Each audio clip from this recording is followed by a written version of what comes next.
Hello, welcome to Love Bay Radio, to the Mental Health Hour here on Love Bay Radio. I hope everyone is doing well today here in Ontario. We suddenly had very, very cold weather after a very mild week. And just like that, the weather, it's become quite chilly, quite nippy out there. I hope wherever you are, you're warm, you're safe, you're happy, you're well fed and well clothed, and you're counting your blessings, right? Not everything will go well for us at every time, but it's always good to count our blessings in those moments and times where things are difficult and things seem hopeless. Um, so I'm Dr. Tapo. I enjoy spending this hour with listeners around the globe. Um, Please, if you want to get in touch, send us your questions, your suggestions, share some of your experiences. You can text 437 778 3299, 437 778 3299, or you can email infolovebay@gmail.com, infolovebay@gmail.com. Thanks to everyone behind the scenes at Love Bay Radio who has provided us with this platform and makes it possible for us to meet and grow together, learn together, support each other as a community. I think this is one of those blessings that we should count when it seems like we don't have enough or we're struggling in other areas of our lives. Okay, so as usual, I will read some of the questions and comments that came through. And we started talking about relationships as part of, at the beginning of the year, I asked people, what do you want us to talk about? What areas are you struggling in that we can maybe find solutions together and, like I said, grow?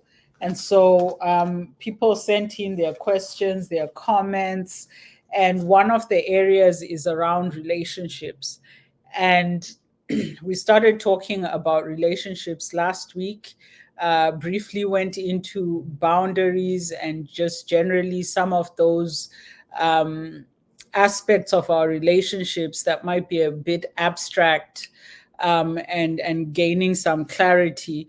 We also, in previous weeks, started talking about when we say what is mental health, what are we talking about, right? And what factors impact our mental health. So social factors, physical factors, financial/economic factors. We also had spiritual factors, and I think there was a fifth one. Social factors, or did I mention that already? So there's five. I know it will come to me. And so these factors impact our mental health, and relationships are a major part of our social, intimate relationships, familial relationships, work relationships, and then just generally relationships. Because when we talk about our social life, we're talking about how we experience the world around us, other people around us, our communities, our families, our churches, our schools, our universities, wherever we are, where we're interacting and engaging with different and diverse people. We call those our social factors. That's your social life. And that can impact your mental health. Okay, so let's get into the questions from this week. And then from there, we'll continue talking about relationships. Okay, so we have a few questions today, some from the Bahamas, Switzerland, and then generally North America. Where should we start? Let's start the furthest, I think, would be Switzerland. I think Switzerland is further away than Bahamas. I could be wrong, but I think so. And the listener in Switzerland says perfect advice to the mother who wants her daughter to stay away from her friend. Some parents need to know when to let go and butt out.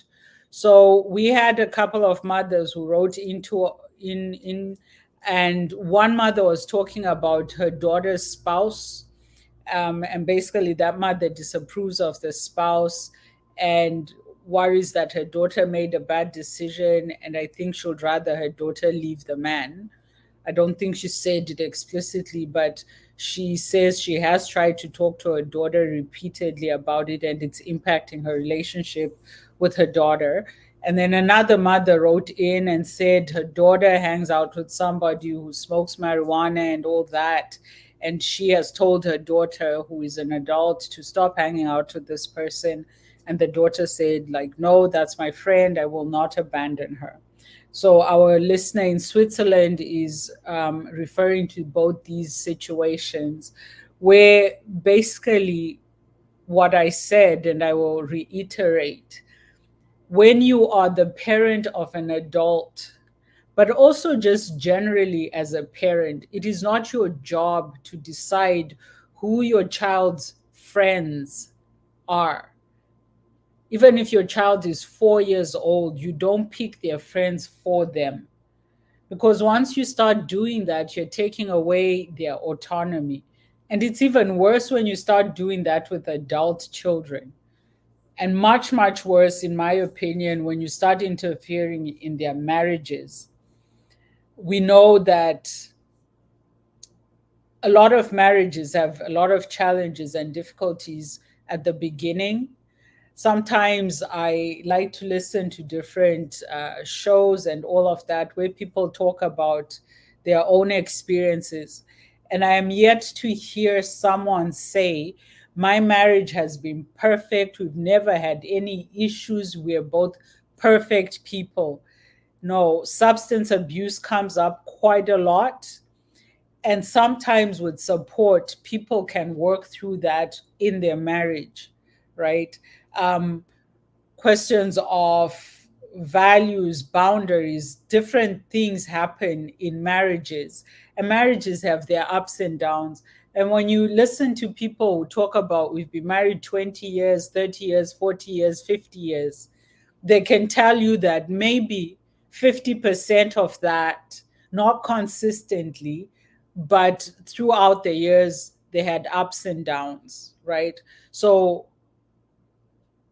we tend to, as human beings, and I don't know why our brains are wired this way, but research shows that we remember the bad times in more detail, more vividly than we remember the good times. So sometimes it can seem like that relationship has been bad all the time. And yet, if you really take a different lens, you can see that just like any other relationship, it's had ups and downs, and that's normal. Where you now start wanting to advise people to leave apart, if obviously if there's abuse, if it's impacting their mental health in a really bad way. So they might take some space, not necessarily divorce, but maybe separate, whatever measures they need to take to get back into a healthy space. Today, I was reflecting on the listener, or was it last night? I was reflecting on the listener who wrote in and talked about she met a man who was broken and she loved him back, or she nurtured him back to love, or something like that. I think that's the phrase she used. She nurtured him back to love. And my question to that listener was, and how are you doing now? And we'll get back to that because today, as we keep focusing on relationships, and as last week we started talking about boundaries, I want us to talk about codependency. Now, this is one of those terms that pop psychology has grabbed from the proper clinical use, and we hear people just using it. Oh, they're so codependent, she's codependent, he's codependent. But what exactly does that mean? And why is it important for us to know and understand that relationship dynamic? So we will get to that after we've gone through our listeners' questions and comments. Um, so that was in Switzerland. Let's move a little bit closer and go to the Bahamas. We have Miss K in the Bahamas. Thank you for writing in, Miss K. And Miss K says it's difficult to set boundaries in a relationship, especially when you're 6 months in deep and you allow certain behaviors to continue even though those behaviors annoy you. How can I change those behaviors now without causing harm to my relationship?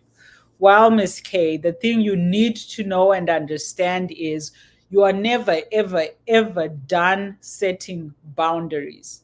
If you are in a healthy, growing relationship, you are constantly setting new boundaries, evaluating old boundaries, maybe moving some boundaries along the way. When you first meet a person, I'll give this as a very simple example in a dating relationship.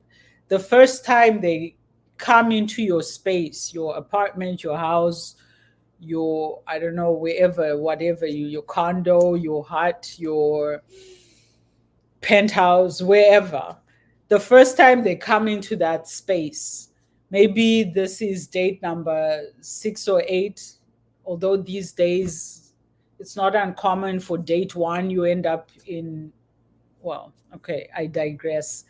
My point is the first time they come into your space, they're likely going to sit on the couch, or maybe the only rooms they will have access to are maybe the living room, maybe the kitchen, maybe the dining room, certainly the washroom, and that's it, because that's a boundary.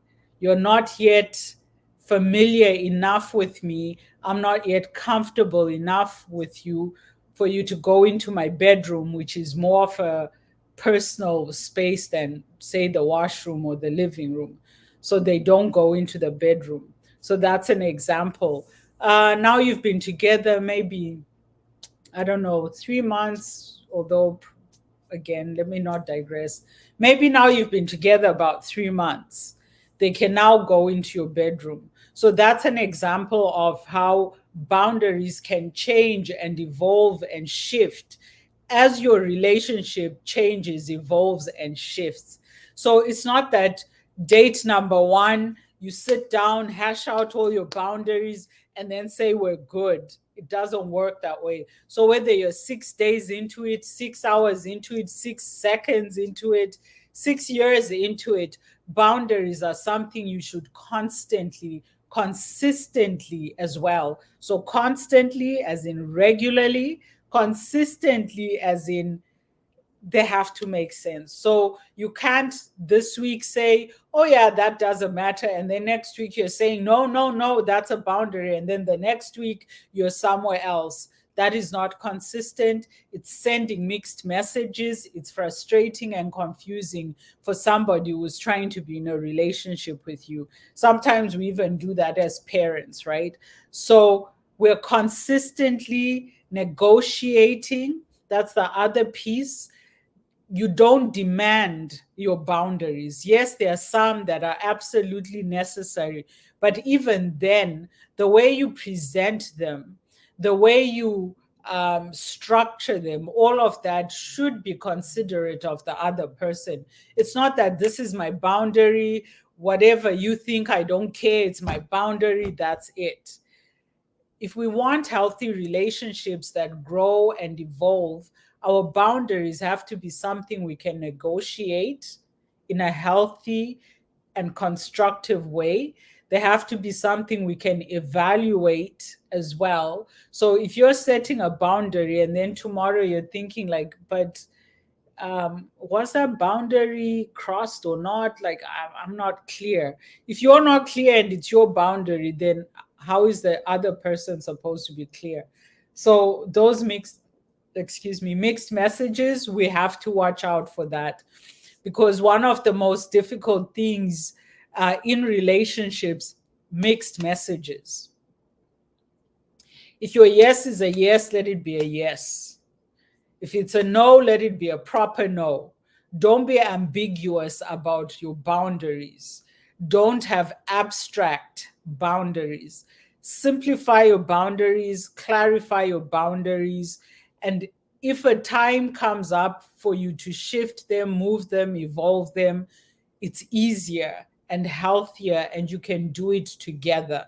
So at the beginning of a relationship, what you might find is most of the boundaries you might talk about, they have their boundaries, you have yours. But as your relationship grows and matures and evolves, you'll start to see that a lot of your boundaries are shared, because you have shared values, you are learning and growing together, learning even from each other. So it might be you meet someone and they offer you a new perspective, a new experience in life, and out of that will come a boundary you didn't know you needed in the past, and now here you are. And so as your relationship grows and matures, it's good when your boundaries also start to grow and mature, and you start to share a lot of that, so that it's not one person saying, this is my law, live by it or die, or whatever, right?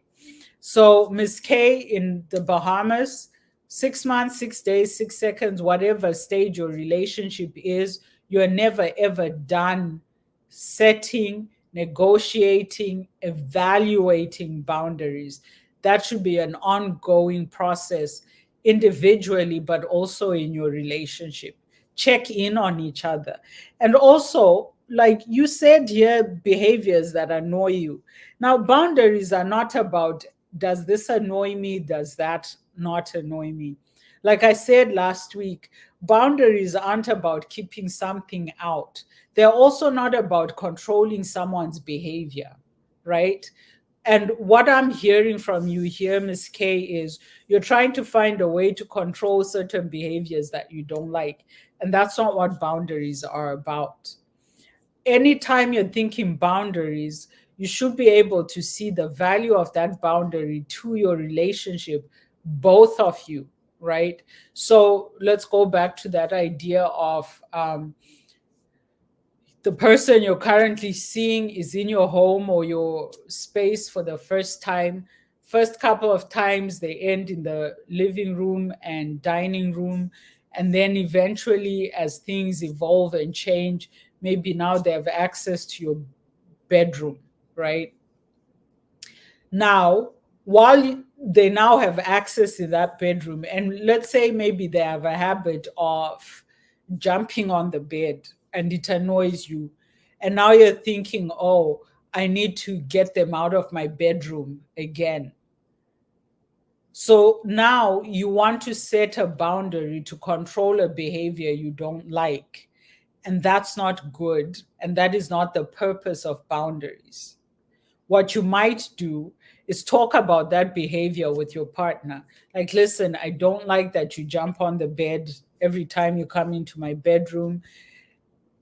It makes me feel this way, or whatever impact it has when you jump on my bed, you break the, I don't know, the wood panels or whatever it is. Explain the impact of jumping on the bed, and maybe offer something you would prefer. I know you like the bed, it's nice and bouncy, but maybe you can just sit on it, right? So that's not about boundaries. That's about addressing a behavior that is impacting you, maybe individually or both of you in a certain way.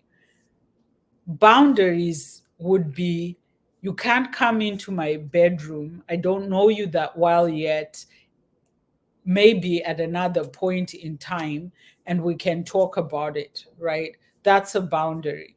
And what it is you know that if this person comes into my bedroom too early, it might make me feel unsafe, which might make me want to withdraw from this relationship. So you're setting a boundary because you want the relationship to progress in a nice, healthy, good way. And maybe as you've gotten to know them, you're now more comfortable. You can say now, like, you've been here a few times, I'm comfortable with you. If you want to go lie down after lunch on my bed, I'm fine with that. But please don't go into my cupboards and my drawers and my closets. So there it is. You've negotiated or shifted the boundary. They can now come into your bedroom, but there's still areas that you're not yet ready for them to go into, right? So boundaries are not about controlling behaviors. They're about safeguarding your relationship and safeguarding you as individuals within that relationship. Okay? So, Ms. K, if there are behaviors that annoy you, talk about the behaviors that annoy you, and then also talk about generally what boundaries do you have in that relationship. And 6 months deep, I hope that means it's going really well. And we'll hear from you in a year with an update. How are things going? 6 months. Valentine's is I think it's this week, isn't it? Because we have a listener here in Toronto who says next week is Valentine's and I do not have a date. I made a reservation at a high end restaurant in Toronto. I will be decking myself out and treating myself to a great meal. This is self love and self care. I hope other single people do the same. Spend quality time with themselves and not stay at home and mope around. I would love to hear more topics on relationships and self love. Well, good for you to our listener in Toronto, Danielle, who's going to treat herself to a high end restaurant in Toronto. She will deck herself out and have a great meal and enjoy Valentine's Day by herself. And that's one way that she is demonstrating self love and self care to herself. Um, Thank you for sharing that. I don't know what other people are doing for Valentine's. I think for some people it's a big deal, for some people it's not. And then for some people, life happens, and whatever happens on Wednesday, I think it's Wednesday, yes, tomorrow. Oh, yeah, it's tomorrow. Whatever happens tomorrow, happy Valentine's from me and the Love Bay family. We do love you and send a lot of love vibes to everyone out there, whether you're single, you're in a relationship, you're only 6 months in deep, and all of that. We hope you have a lovely, lovely day tomorrow, with or without um,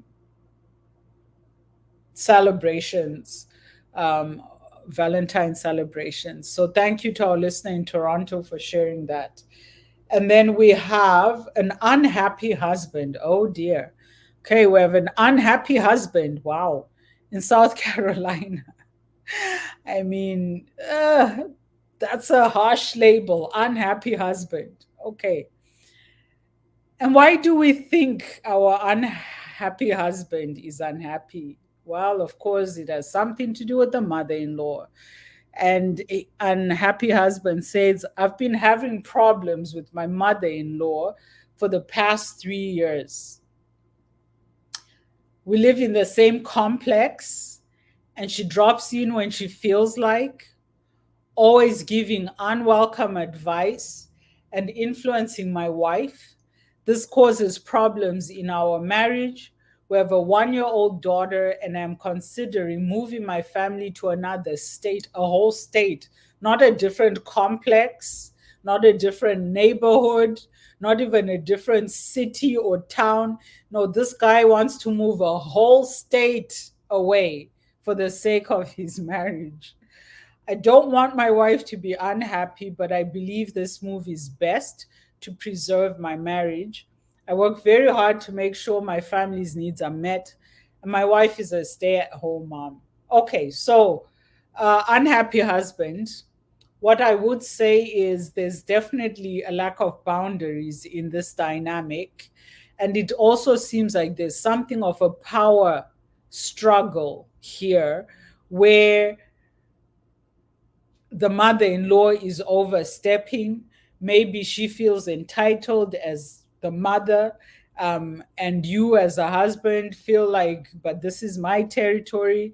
I don't know if that's part of the dynamic there. um, it sounds like your wife might be caught in the middle a number of times, influencing your wife. I hope that's not like in a negative way, but probably. Otherwise, you wouldn't be complaining about it. I mean, if your mother in law was teaching her daughter, you have to worship your husband, hang off every word he says, and all, would you be complaining? I think sometimes the reason why we don't want in laws around is because they support a healthier dynamic in our relationships, and we're not yet ready to hear that. I mean, when you say I'm thinking of moving my family to another state, to be honest, for me, that was like, whoa, like, why? That is a very, very drastic move. And it's a move often taken by abusers who don't want anyone aware of what they're doing. So they isolate the person they're abusing from people that might know and see too much. Now, I'm not accusing you of anything, and I am admitting some mothers in law just don't know where to stop or draw the line. And I think you need to have a conversation with your mother in law before taking such a drastic step. And the conversation you would have is about boundaries. Clearly state what boundaries you need in place to safeguard your relationship with your wife. Talk to your mother in law, talk to your wife.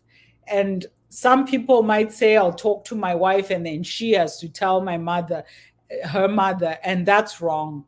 And the reason why I say it's wrong is when you get married, and here I'm speaking as I'm an African, I'm sure you can tell from my accent.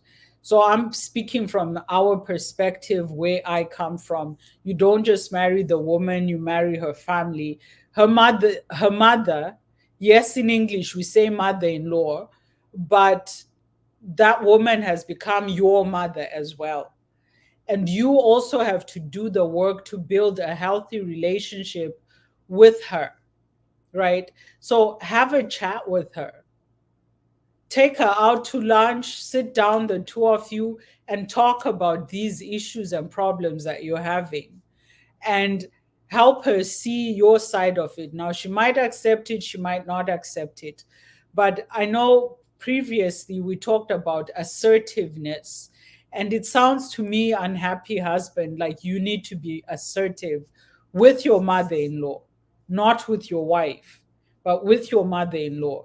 Um, don't put your wife in the position where it's her fault that her mother comes over anytime. Like, speaking as a daughter myself, to say to my mom, stop coming to my house, or you can only come once a month, or you have to call or text me first and I'll let you know if you can come. That's hard. That is really, really difficult for any child to do to their mother. Some can and some cannot.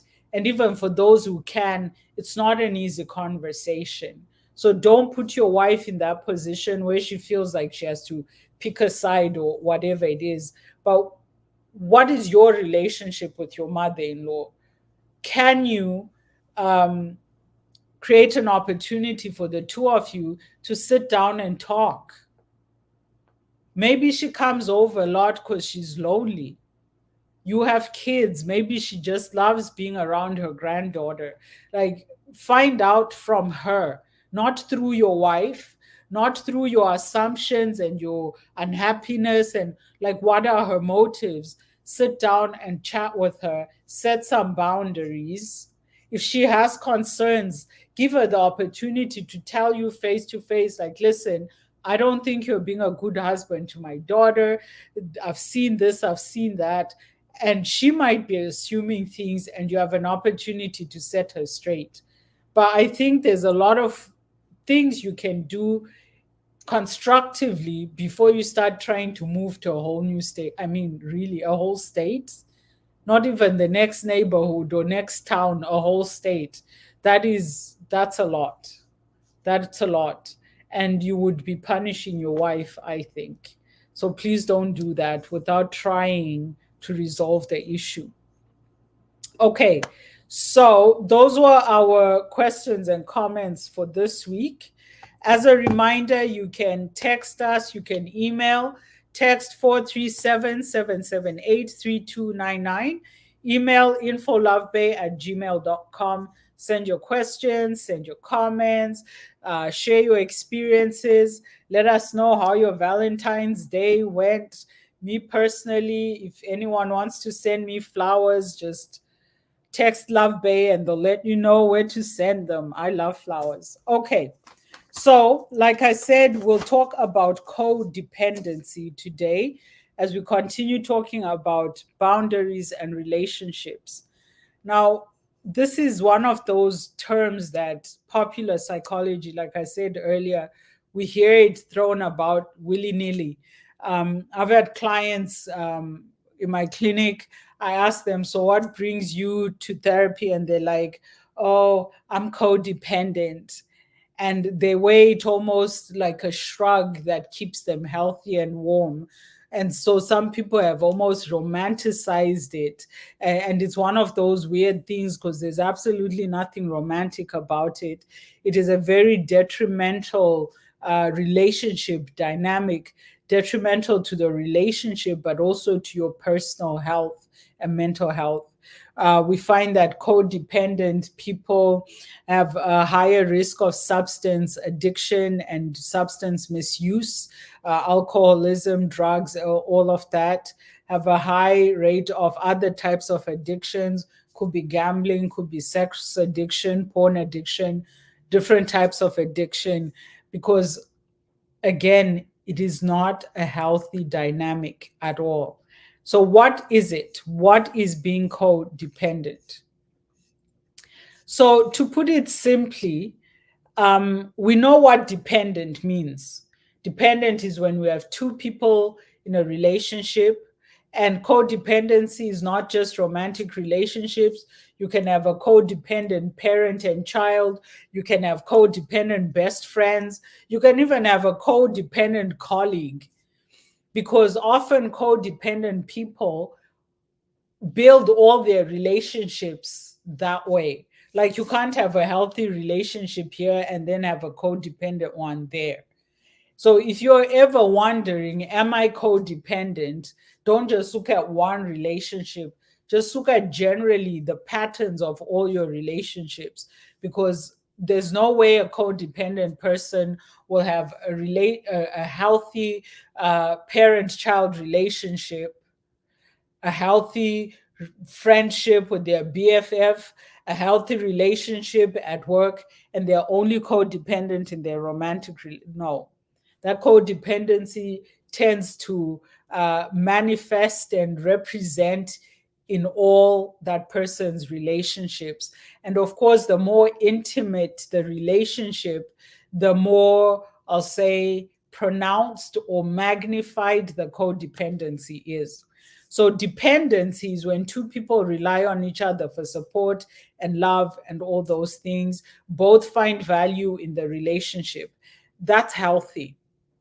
Codependent, on the other hand, so in your relationship, and this is the thing, let me digress a little bit here, because I hear people criticize feminism quite a lot. And I'm a feminist, 100% a feminist. No question, I'm a feminist. And I hear people criticize it a lot because the word feminist has been co-opted and interchanged and just tainted by ideas that feminists are women who are independent, men bashers, don't need men, belittle men, man eaters, all this stuff. You can be a feminist and be in a dependent relationship, because there's nothing wrong with depending on the people in your life and them depending on you. think about it. Our earliest relationships in life are built on dependence. You're born into this world as a helpless, wild infant. You are not yet tamed. You are not yet socialized. You are this wild thing.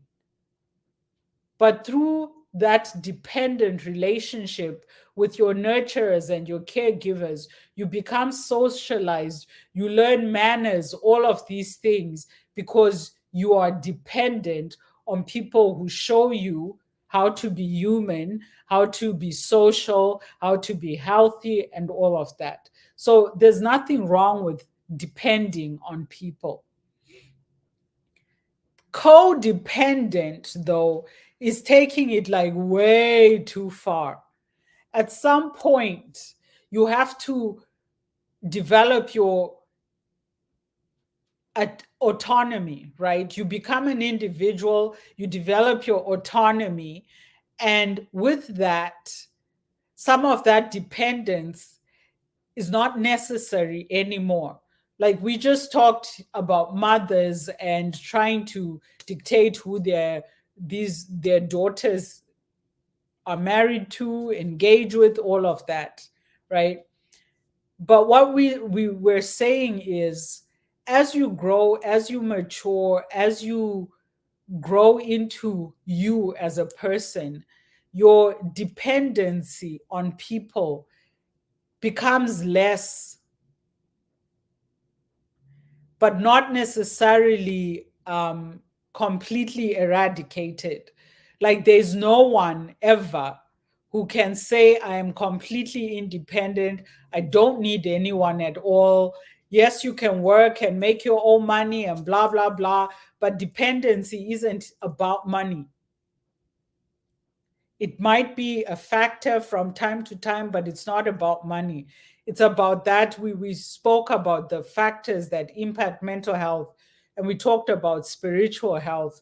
We talked about social health. We talked about physical health. We have that economic slash financial help. Oh, I still can't crack that last one. Emotional health. That's it. Emotional health. So as you grow and mature in some of these areas, there should be a shift from dependence to autonomy, from dependence to self actualization and self control and self determination and self validation, right? When you're a little child, you're probably not even probably, when you a newborn is 100% dependent, but the older you get, that should decrease in a healthy, balanced way. You don't go from being an infant that is 100% dependent to being a toddler that is ruling their own world. And you don't go from being a toddler ruling their own world to be a teenager who does whatever they want, right? There's still dependency as we go. And even as adults, we depend on our friends, on our families, relatives, on our spouses and partners. It's healthy, it's okay, it's normal. So don't be fooled by politics and social politics and all this rubbish that to be a feminist you can't depend on anyone. That's a lie. Or to be this, don't depend on anyone. If you want to be successful, go it alone. All these types of things, they're honestly misrepresentation of what relationships should be. And me being a feminist does not take away from needing my spouse, needing my brothers, my friends, my family. I still need people. And in turn, in healthy relationships, those people need you too. There's nothing wrong with needing people. That's why we live in communities and societies. That's why we date and get married and partner up and all of these things, cohabitate and all, because we need people. And the people that have the most difficult time are those that have convinced themselves or drank the Kool-Aid that you don't need anyone. Life is better if you're absolutely independent. You don't need anyone. So no, that is not healthy at all. So we have those people that are pathologically independent, and then we have people that are pathologically codependent. So what is codependent? So a codependent person basically feels without the other person they are nothing, so they depend on the other person for validation, for self-worth, for all of those things. So when we talk about self-worth, self-love, self-esteem, all of that, a codependent person doesn't have that. They are depending on someone else to give them that, to validate them, to love them, to give them esteem, and all of that. Meaning they are dependent in a pathologically unhealthy way. So you might find in relationships, what often happens is they are clingy, they tend to be jealous, they are people pleasers, will bend over backwards to the point of breaking their back just to please the other person, because they worry, if I don't do that, this person will abandon me. If I don't do that, they'll stop loving me. So a lot of their even gestures in that relationship, a lot of what they're doing, it's not motivated simply out of love and a healthy type of dependence, like, that's my spouse, I love them, so I'm going to do this for them just so they know I love them. No, for them it's, I'm going to do that for my spouse because I need him to know that I love him, and I don't want him to leave me, and I'm afraid if I'm not doing these things, he'll find an excuse or a reason to leave me. And so everything is motivated by that fear and wanting the relationship to be dependent in an unhealthy way. And you'll find codependent person struggle a lot with self-esteem and worthlessness. They also are at a higher risk for conditions like depression, anxiety.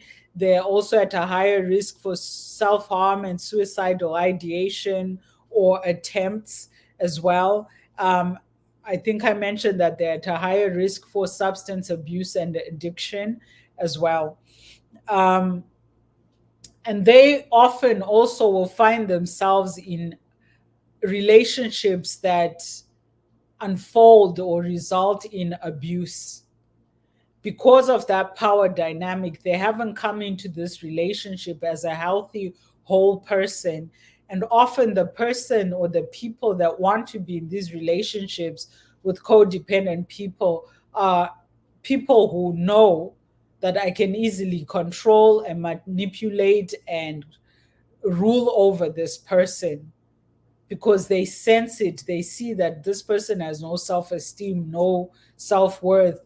Uh, I can disrespect them and they'll still come running. I can do this and they'll still do. So that's codependency.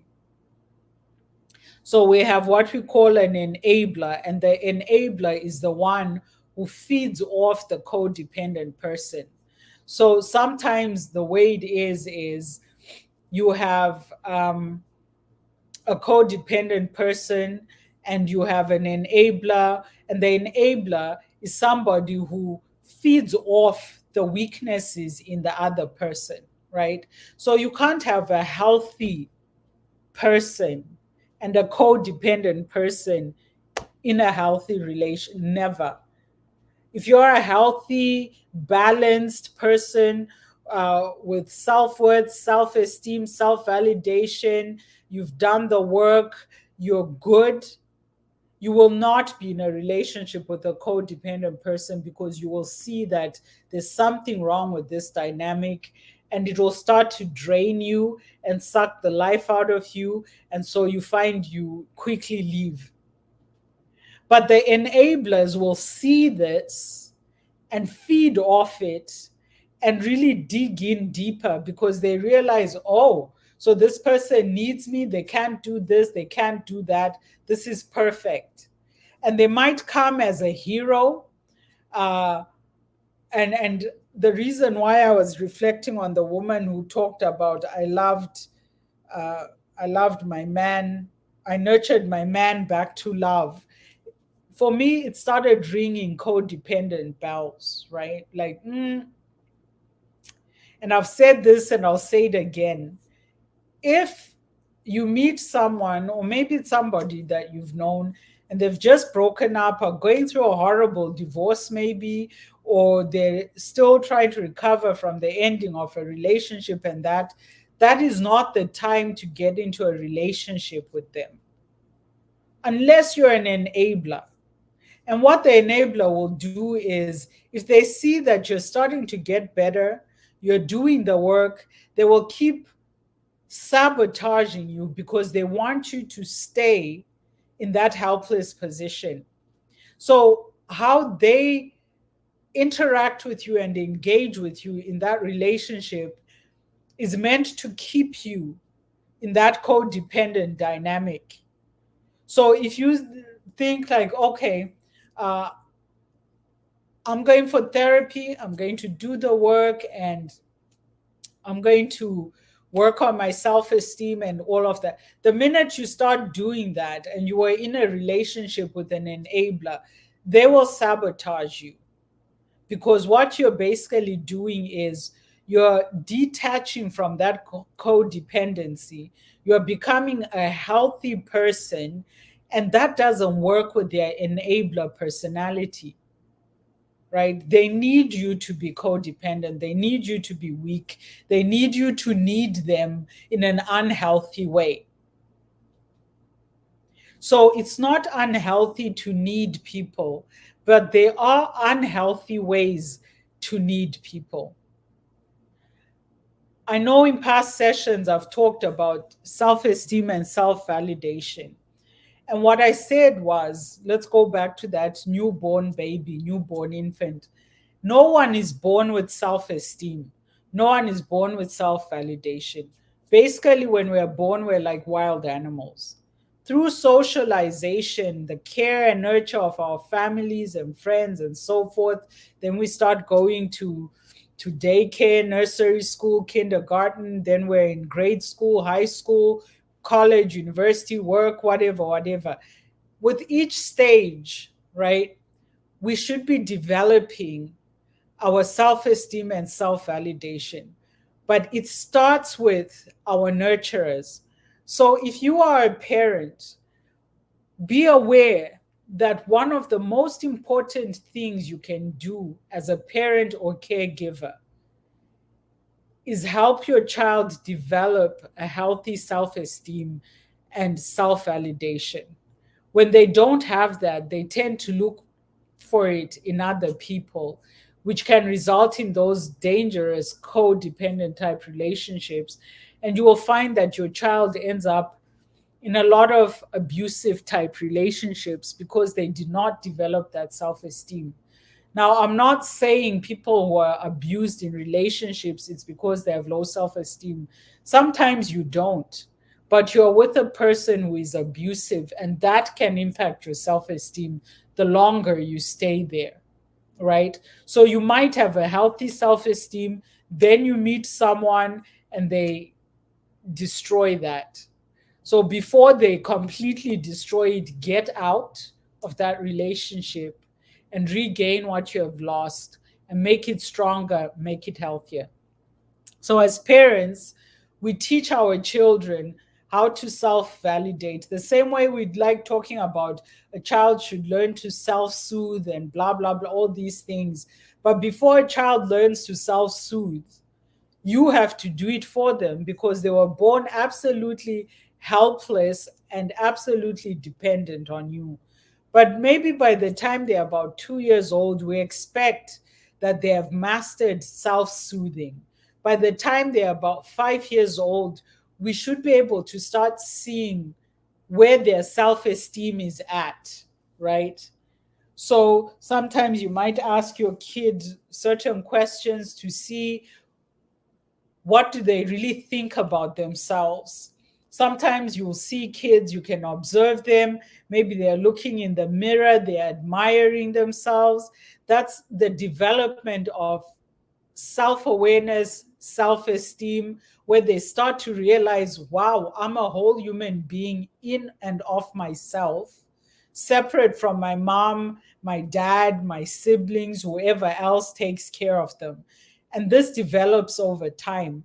A child, I think, I'm trying to remember from my university years learning about this, but I think a child starts to realize they're a separate human being when they are probably somewhere about 9 or so months old, sometimes a little bit earlier. This is when, if you give a baby a mirror, they might look at you, they'll look at the mirror, they might touch their own face because they are making that connection. Oh, this is me in the mirror. All along, they've been looking at you. So seeing your face is how they've been seeing themselves. But now, if you give them a mirror, and this is basic psychology, and they now see their own image in the mirror, they will look at that, they will look at you, they will look at the next person, they will start to feel their face, try different gestures into the mirror, and they're developing that self identity. And so we call that the mirror stage in psychoanalysis, because they're now starting, okay, I'm a different entity from that person. Because when they're a baby, as soon as they feel hungry and they cry, there's suddenly food. So they think they're magicians, right? If they fuss a little bit, they want to turn over, they just make a little sound, and then there's mom, dad, whoever comes and flips them over. So babies think, oh, I must be magic. I just make a sound and whatever I want happens. But they have to outgrow that. And part of our jobs as parents is to help them outgrow that so that they do become independent in a healthy way. They develop autonomy, they develop self identity, self esteem, self validation. And when they don't develop those things, this is where we start to see that risk for codependence. Because I don't have self esteem, I'm going to depend on my husband all the time to validate me, to make me feel good. If he's not around, I feel awful, I feel horrible. If he doesn't approve of something, then I'm not doing it. And so we even stop having interests outside of those relationships. We want to stay stuck on that person. And what that means as well is we start to block their ability to also have a life outside of our relationship. And that's why I'm saying, if you're a healthy person with a healthy self esteem and all that, you will not be in a relationship with a codependent person. You just won't.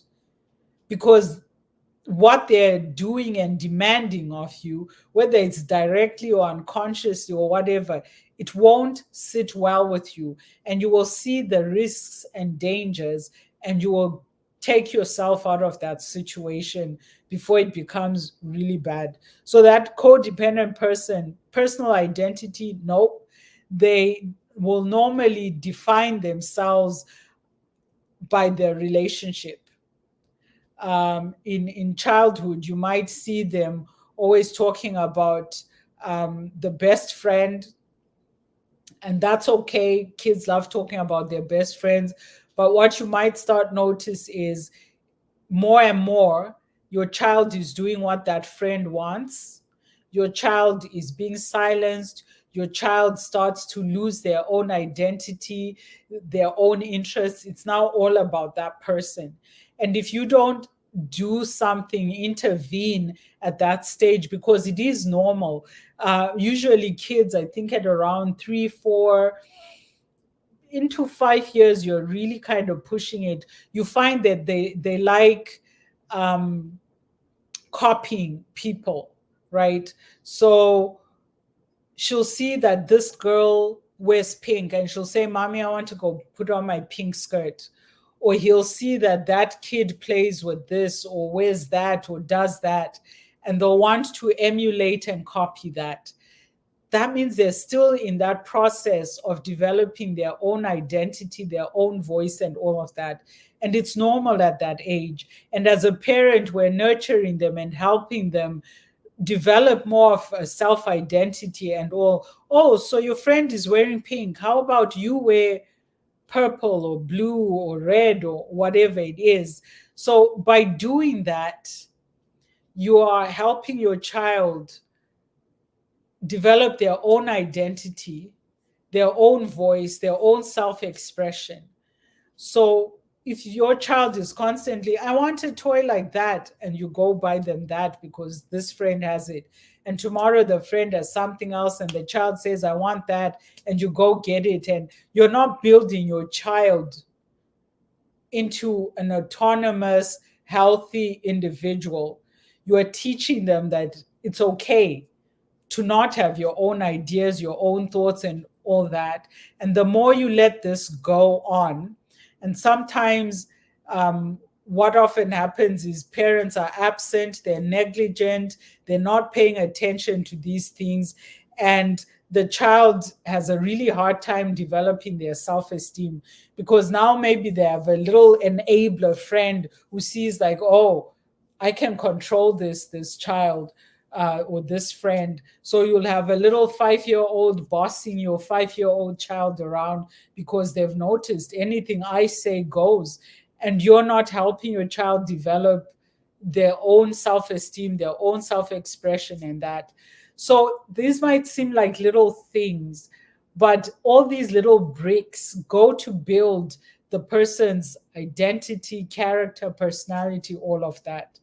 And with codependent people, they don't have that personal identity, personal interests, personal values. And you'll find with codependent people, they change with every relationship. So this year, I'm dating Johnny. Johnny likes heavy metal music. All of a sudden, I'm into heavy metal. I've changed the way I dress. I'm all about heavy metal or death metal, I think it's called. I don't know. And then next week, I break up with Johnny, and immediately, without doing the work and recovering, I jump into the next relationship. Now I'm with Larry. Larry likes reggae, and he's Rasta from Jamaica. So now I'm twisting my hair into dreadlocks. I'm speaking with a certain accent. Even my language has changed. If Larry likes smoking ganja, I'm right there with him.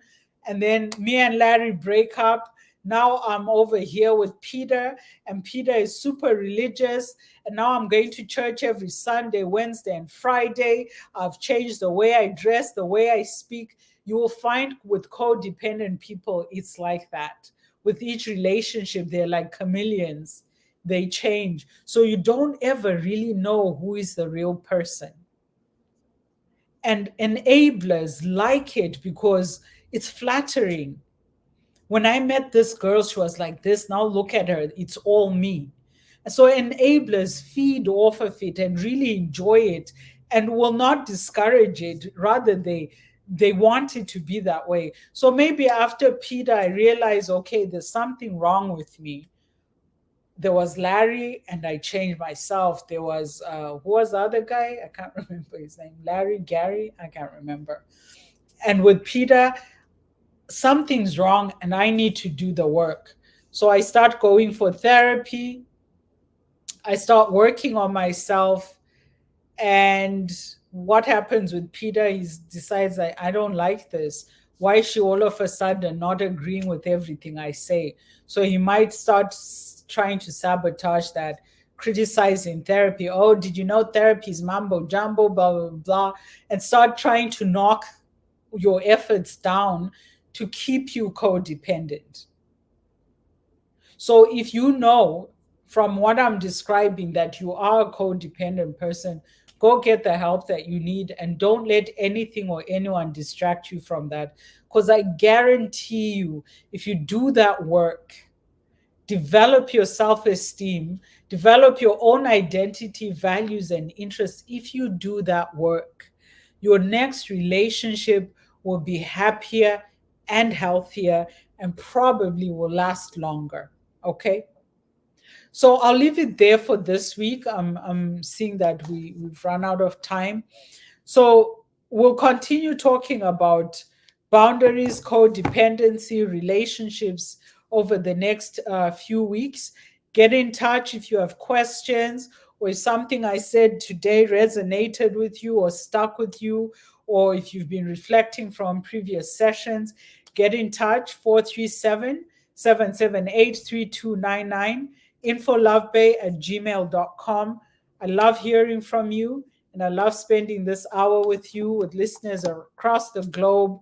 I wish you a wonderful, wonderful week, rest of the week and rest of the month of February, and happy Valentine's Day.